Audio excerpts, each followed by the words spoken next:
อันนี้บ่จะตำเข่านั่นล่ะเฮ็ดอะไรบาดสิตำเนี่ย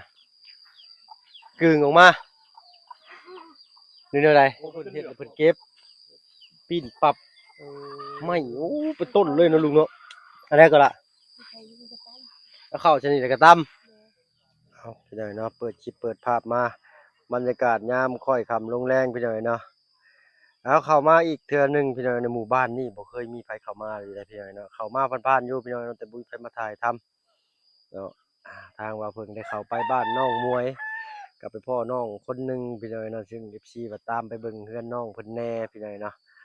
ถ้าว่าเพิ่งก็เข้ามามื้อนี้พี่น้อยเนาะก็บ่มีหยังเนาะเข้ามาก็เข้ามาตาม FC เพิ่นบอกพี่น้อยเนาะมีคอมเมนต์หนึงพี่น้อยตามไปเบิ่งบ้านน้องเพิ่นแน่ว่าซั่นซะเนาะถ้าว่าเพิ่งก็เข้ามาตาม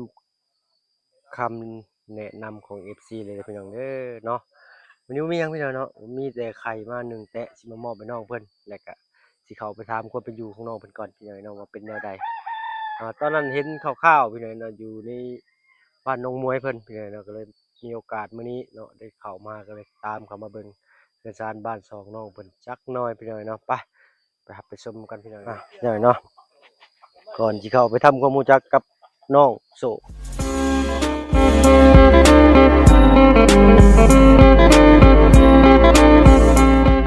ทักทายเด้อพี่น้องเด้อเนาะกับทักทายสบายดีผู้ใหญ่ใจดีและ FC เบิดทุกท่านที่เข้ามารับชมช่อง YouTube บ่เพิ่งเคยหลายคือเก่าพี่น้อยเนาะบ่ว่าฝั่งไทยฝั่งลาวและก็ทางฝั่งต่างประเทศก็ยินดีต้อนรับเข้าสู่ช่อง YouTube บ่เพิ่งเคยหลายเช่นเคยพี่น้อยเนาะเอามื้อนี้เนาะพาปาลุง FC เนาะเปิดประสบการณ์ใหม่เนาะทำกลางเสียงจักรจั่นเลไลพี่น้อยเนาะได้ยินนำกันอยู่บ่พี่น้อง เอาเนาะมีปาลุง FC เพิ่นคอมเมนต์ว่าให้นำเข้ามาเบิ่งบ้านน้องโศกเพิ่นแหน่แล้วก็มีอีกน้องผู้หนึงพี่น้อยเนาะทางบ้านอาหอหรือว่าบ้านตะนางอะไรพี่น้อยเนาะเอาเดียว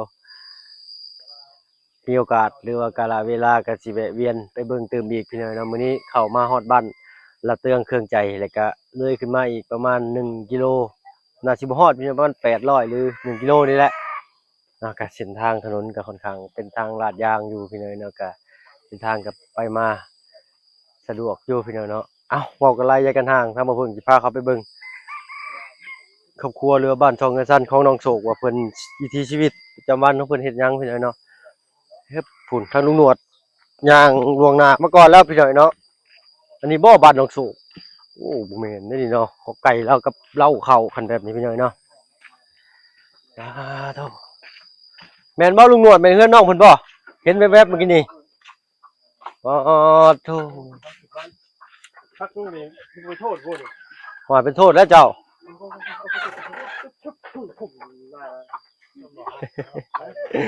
ลุงฮักน้องพ่อเนาะน้าน้องโชคแม่น้องโชคบ่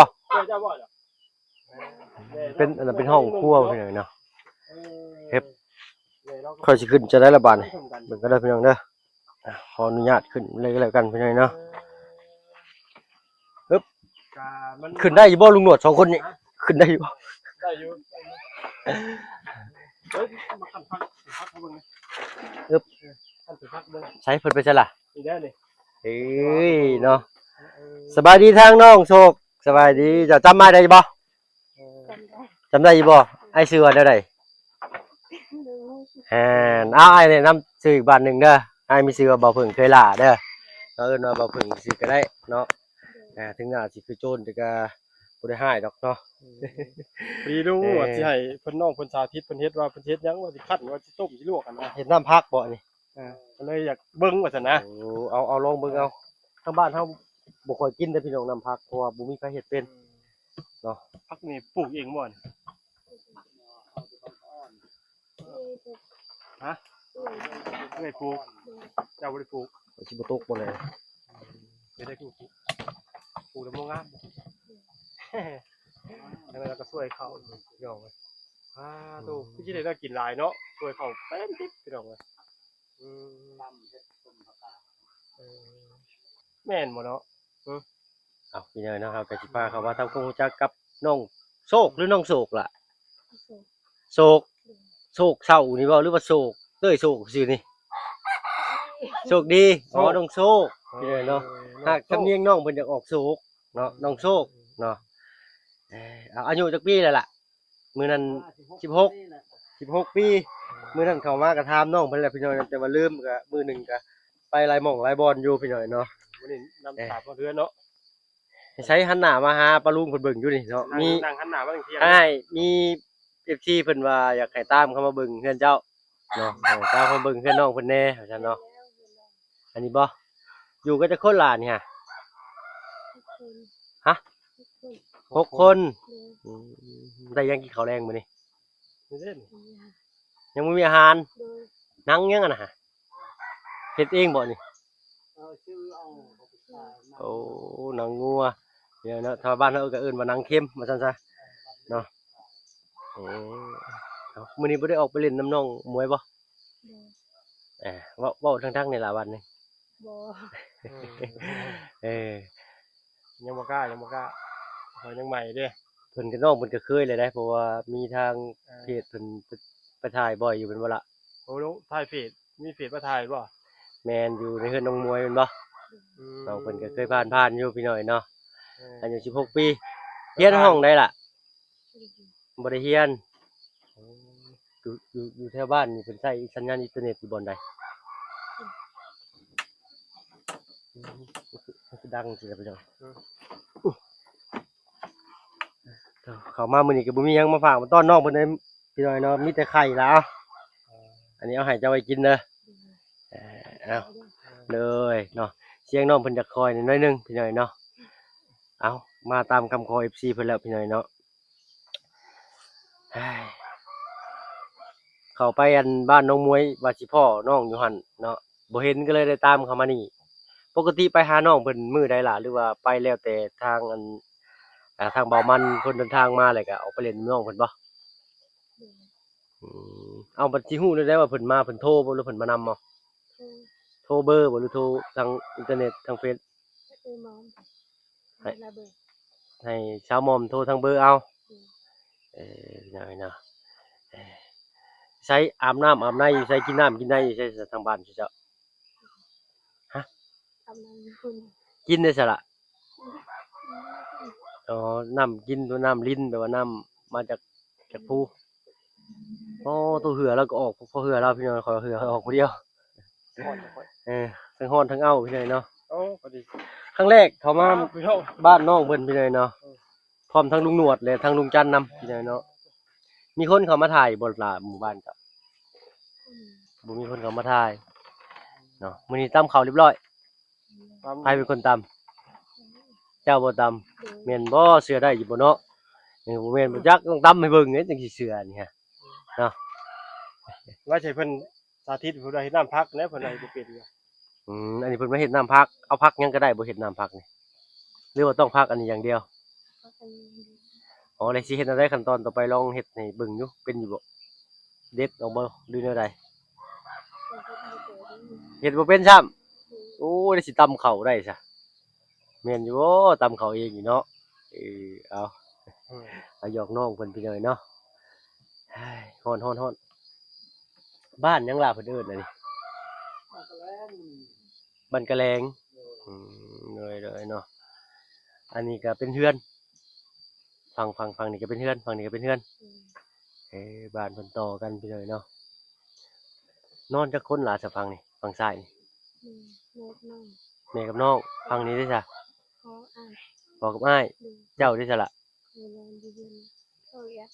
เฮือนน้องเฮือนน้องแอดเฮือนหลังนี้บ่เอาคือบ่นอนอยู่เฮือนจ้ะล่ะเนาะทางนี้เพิ่นสิไปนอนอยู่เฮือนหมู่คือกับบ้านอันน้องบุตรแหละพี่น้อยเนาะน้องบุตรเพิ่นไปนอนเฮือนหมู่เนาะและทางครอบครัวน้องเพิ่นบ่ว่าเวลาไปนอนอยู่เฮือนเพิ่นจังซี่นะเดี๋ยวเพิ่นให้ไปนอนแต่ว่าเขาไปนอนอยู่เฮือนเพิ่นน่ะพ่อแม่หมู่เพิ่นบ่ว่าบ่ซี่นะอืมเฮือนไปนอนบ่พอกันก็แบ่งกันนอนก็ได้สิเนาะให้หันหน้ามาคุยกับเฮาดีก็ก้มลงเรื่อยๆเฮาเลยอิหยังนำตลอดเลยนี่เนาะเห็นว่างามกว่าเนาะ สาวงามประจำหมู่บ้านพี่น้อยเนาะเอาเห็นน้องๆเพิ่นอยู่หมู่เจ้าบ่นั่งเล่นโทรศัพท์อยู่หั่นน่ะอยู่ใต้ต้นมะขามบ่ เป็นน้องๆหมู่น้องเพิ่นพี่น้อยเนาะแต่บ่ได้เก็บภาพบรรยากาศให้ปะลุงเพิ่นเบิ่งพี่น้อยเนาะเพราะว่าน้องๆเพิ่นก็หลายคนอยู่พี่น้อยเนาะจากเด็กน้อยจากผู้ใหญ่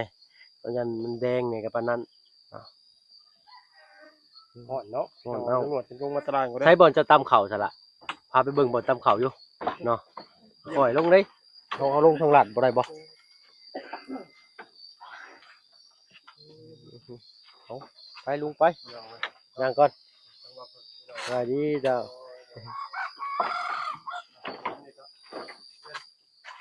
ลองลังเลยพี่น้องแต่ไม่ต้องพ่อกันเลยเนาะ อันนี้ไม้จะเบิดบ่ล่ะเนี่ย แม่นไม่เราเอา สองสี่ ไม่ ห ดู ก ได้ แปด เขาหรอก สิบ ไม่ดูเปลี่ยนแล้วตั้งแต่สมัย14 ปีที่แล้วนะ อันนี้บ่บอลจะตำเข่านั่นล่ะเฮ็ดได้บัดสิตำเนี่ยกึ่งออกมานี่แนวใด ผมก็จะเหลือบหมด เบิ่งให้มันทับขาได้ล่ะจังซี่โอ้เพิ่นเฮ็ดแล้วเพิ่นเก็บปิ้นปับไม่โอ้เป็นต้นเลยเนาะลุงเนาะอันแรกก็ละแล้วเข้าชนิดแล้วก็ตำฉากก็จะกิ่ว มือเราจับหลาย โอ้ตัวจักปี้เลยล่ะฉากอันนี้หรือว่าตั้งแต่จำความได้ก็เห็นเลยก็ตำเลยบัดนี้เนาะโอ้ลุงหนวดตำเป็นบ่ตำเป็นอยู่บ่ มันเหี้ย เนาะข้อยก็เคยตำอยู่ต แล้วมันเหี้ยปุ๊บ ำอยู่บ้านน้องปูนาเหี่ยจักปี้ มัน นี่ บ่ได้ง่ายคืออัน ถ้าจะเงา นี่คือน้องเพิ่นเลยพี่น้อง เพิ่นเอาไม้ยังเฮ็ดนี่เนาะเป็นต้นเลยนี่ เป็นไม่แดงเลย แม่นบ่ลุง ไม่แดง อ๋อโอเคเนาะข้าวตะกี้เพิ่นบ่ได้มีอันนั้นได้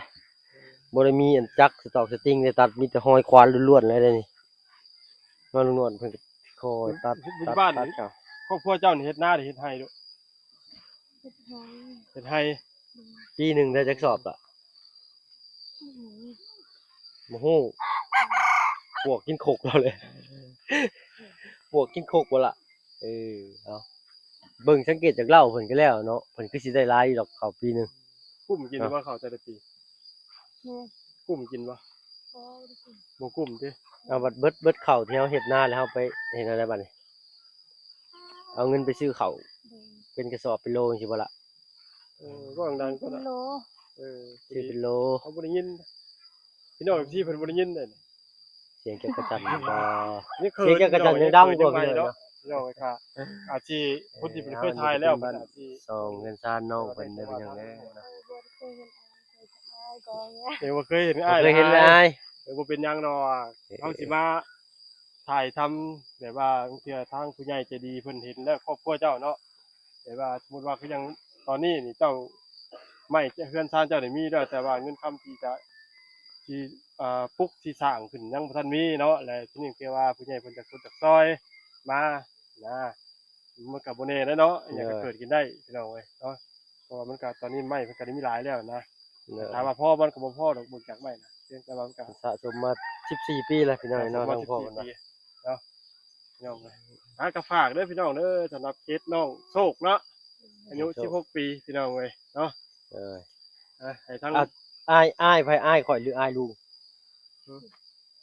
มาถ่ายนี่อ้ายข่อยหรืออ้ายลุงข่อยบ่ฮู้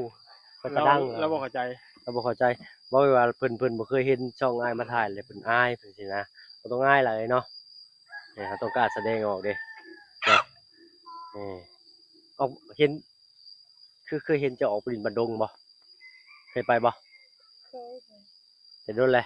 โดนเลย เนาะน่าจะจำคนผิดน่าจะเป็นน้อง มีแต่เฮา น่า สิ จะเป็นน้องมวย เด้อบัดนี้ให้ทั้งน้องเพิ่นนำลา โดย ทั้งอีได้สบายดีเด้อดีด้วยอีซีเนาะติดต่อมาพี่น้องอยากให้น้องนวดช่วยเหลือเบื้องต้นไม่ว่าอย่างนู่นนี่นั่นแบบใดก็ติดต่อมาหาได้เด้อพี่น้องเด้อเนาะครอบครัวเพิ่นก็บ่ถึงขนาดว่ามีเนาะพี่น้องเนาะเบิ่งแต่ว่าเก็บไม้ไว้14 ปียังบ่ได้ยกกันเด้อพี่น้องเฮ้ยน้ำสิดอกบ่แหละพี่น้องเอ้ยเนาะ ผู้ใหญ่ใจดีเนาะเพิ่นจะเฮ็ดอันเฮ็ดนี่เรียกว่าจะสร้างเงินสร้างท่านให้น้องเพิ่นเนาะเดี๋ยวว่าจะเพิ่มเติมต่อชีวิตของน้องเพิ่นใหม่เนาะพี่น้องมากครับติดตามนี่พี่น้อง เลยเอาบัดนี้เนาะ มีแต่เมื่อ จื้อบ่ได้หรือบ่ล่ะจื้อได้บ่ได้บ่เรือว่าบ่จื้อชื่อได้ ซื้อได้ แต่บ่จื้อชื่อเนาะ โดย จื้อเด้อบัดนี้เด้อ โดย เรามีโอกาสได้สิเข้าแวะเวียนเข้ามาเล่นน้ำใหม่เป็นไงเนาะทางเฮาก็ได้ถือโอกาสเข้ามาบ้านน้องมวยเข้ามาบ้านน้องมวยก็เลยแวะเวียนเข้ามาหาทางน้องเพิ่นอีกเทื่อหนึงพี่น้องเนาะได้มีโอกาสมาพ้อบ้านน้องเพิ่นเนาะอยู่กัน6 คน เจ้าเป็นคนที่เท่าไหรล่ะ เดือน เจะเป็นลูกคนที่เท่าไหรวะ ที่สี่ คนที่สี่ เดือน สรุปก็มีอยู่6 คนเบิดเพื่อนนี่มีอยู่6 คนปะรวมทั้งพ่อทั้งแม่ เดือน อืมน้องเพิ่นจากเชียงคอยนิดนึงพี่น้องเพิ่นยังอยากอายอยู่บ่ต้องอายเด้อล่ะเด้อเนาะเอารู้จักกันไว้เนาะเพื่อว่าผ่านไปผ่านมาแถวหนทางเนาะที่รถอ้ายหัวแล้วก็สิเอิ้นอยู่ดอกเนาะที่รถหัวแล้วแปลนก็ได้ให้เจ้านำสร้างให้อะนะออกไปลิ้นบ่อยอยู่บ่บ้านหนองมวยซะหรือว่าเป็นระยะ ไม่ได้กิน ฮะ ก็มีเงินไม่ได้มีสาย อ๋อบ่มีเงินบ่แม่นหมายถึงว่าไปนั่งลิ้นไปนั่งแอ่นอยู่เฮือนน้องมวยเพิ่นน่ะนะเฮิงๆไปเทื่อหนึงบ่หรือว่าไป ไปเทื่อนึง ไปเทื่อหนึงมื้อนั้น มีนั่นสาวมอมโทร อ๋อมื้อนั้นสาวหม่อมโทรก็เลยได้ออกไป โดย พอดีทางอ้ายก็พอดีเข้าไปตามหาน้องหม่อมกับลุงจันทร์เพิ่นพอดีพี่น้องได้ไปพ้อน้องเพิ่นก็พอดีมี FC เพิ่นคอมเมนต์ว่าให้อยากเห็นเฮือนน้องเพิ่นเนาะอยากตามมาเฮือนน้องเพิ่นก็เลยมาให้พี่น้องเนาะก็บ่มีหยังมาฝากน้องเพิ่นดอกพี่น้องเนาะมาเล่นแม่นเบิ่งซื่อๆเพื่อบัดหน้าบัดในมีผู้รักผู้ใหญ่อยากจดอยากช่วยก็สิได้ฮู้บ้านช่องเงินซ่านน้องเพิ่นเนาะครับว่ามื้อใดล่ะสิได้ตั้งเฮือนจังบัดนี้บ่ฮู้ บ่มีเงินวัดอ้ายเอ้ยน้องจะไปใช้เบิดซะเพิ่นออกเพื่อนบ่อ้ายเอ้ยน้องจะไปใช้เบิดน้องเจ้าอ้ายเอ้ยเจ้า เจอคนนี้เจอแล้ว เอ้ยเจ้าไปอยู่เฮือนผัว โดย ผู้อ้ายเด้ซะ อายไปดิน อ้ายไปลินอ้ายนี่ยังบ่มีเมีย โดย ยังบ่มี โดย เนาะเอาอ่อนเอาเพิ่นอาบน้ำเพิ่นอาบอยู่นี่ติล่ะ โดย เพิ่นโครงการเพิ่นมาเฮ็ดให้บ่ โดยการ โครงการมาเฮ็ดให้พี่น้อยเนาะเอากับเล่ากันพร้อมปากหอมคอพี่น้อยซำนี้แหละพี่น้อยครับซำนี้แล้วจ้ะเอาก็เว้ากันหลายใหญ่กันห่างก็สิประมาณนี้พี่น้อยเนาะถ้าว่าเพิ่นก็สิขอตัวลำลาก่อนเพราะว่ามีเวียกอยู่นอกอีกพี่น้อยเนาะบ้านน้องใจดีเพิ่นว่าแต่สิไปทันหรือบ่มื้อนี้ถ้าว่าบ่ทันมื้อนี้ก็ขอโทษขออภัยนำหลายๆพี่น้อยเนาะเอาก็จังทางอ้ายไปก่อนเด้อล่ะเด้อ โดย เนาะพบกันคลิปหน้าสำหรับคลิปนี้ไปแล้วสบายดีจ้ะสบายดีน้องเพิ่นไหวสวยเลยพี่น้อยเนาะเอาโอกาสหน้ากันไหนพอกันใหม่เนาะ โดย เด้อพี่น้อยเนาะเอาอันนี้ก็เป็นบ้าน2เรือนชานของน้องมวยเอาพี่น้อยเนาะเฮ็ดอุ้ยเอาเอ้ยเดินทางกลับพี่น้อยเนาะขอโทษขออภัยพี่น้อยเนาะเมื่อกี้นี้กำลังย่างออกมาโทรศัพท์ตัดอีกเทื่อนึงนะเนาะสิบ่เป็นการเป็นตอนบ่ได้ก็ขอโทษขออภัยนำหลายๆไปบัดนี้เดินทางกลับพี่น้อยเนาะ คำเลย ค่ำแล้วพี่น้อยเนาะ มืดอยู่ แรง คำบ่ได้ได้อยู่ บ่ได้ทำบ่ได้พี่น้อยเนาะจุ๊บมันอยู่นอกบ่มีสัญญาณแน่แล้วก็มันอยากเปรี้ยวแน่เนาะกับอีกอย่างหนึงเฮาบ่เป็นคนพื้นที่นะพี่น้อยเนาะเข้ามาก็ออกสีเว้นๆแน่นี่แหละเนินนี่เพิ่นมันมีสัญญาณได้เนินทางพี่น้อย ฝา เนาะ กจับ ถ้ากับลุงจันทร์เมื่อเต้นเวลาก็ได้ ห้องทายไป ห้องเทียงลงเลยเราก็ได้ มันเมนว่าลำบากอยู่เนาะ นี่นะสัญญาณนี้ มีสัญญาณอยู่บนเดียวนี้พี่หน่อยเนาะไปพี่น้องไป งานนี้คือตัวอีแล้วนึงคือบ้านเมืองว่าสิว่าปุ๊กอันนี้ใช่ ตูบหน่อยเนาะ ตูกน้อยนางแบบว่าเฉพาะให้หนุ่มบ่าวหนุ่มสาวมาจีบกันนะ ฉันบ่ อยู่ต้นเปื่อยนี่ ตูบเพื่อนนี่เนาะขอยได้ เอาเฮ็ดอันนั้นไว้นี่เดี๋ยวจะมองนี่รถให้เป็นครัวคอยกลางคืนมาก็ให้ไฟโซล่าร์เซลล์ใต้ยิบยับยิบยับยิบยับแบบว่าไผมาต้องจ่ายค่านั่งดินอินเทอร์เน็ต ขาดมุมกล้องเลยเนาะ จ่าย ขาสถานที่บ่ คือละ5,000นะ 5,000กีบ เจ้าสิมานั่งจักชั่วโมงก็แล้วแต่ โดนยังไงน่ะ จ่าย5,000กีบนั่งดินเบัดคืนได้ รถเกมันบ่โอ้รถเกไหม้เป็นไปเฮ็ดหักยาบ่หูอยากอื้อเนาะขึ้นมาสูงนี่เนาะ ขับดีได้บ่ได้ อยู่ทิวทัศน์เลยเนาะ คือตอนเว้นสิก็เปิดร้านค้าขายแนวกิน คักแล้วบัด การลุกชมวิว ถึงวันต่อโป่งแล้วเพราะว่ามันมีคนซื้อ มีแต่กินแล้ววิเดอร์แล้วเอาติ ว่ามันสิเสียเงินมาใช้ มีทางไปให้แบบนี้ โอ้ โอ้โต จัก โอ้ ตื่นเบิดก่อยเกือบหายใจบ่ทัน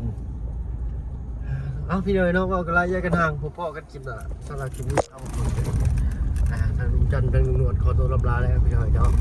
บายบายสบายดีจ้า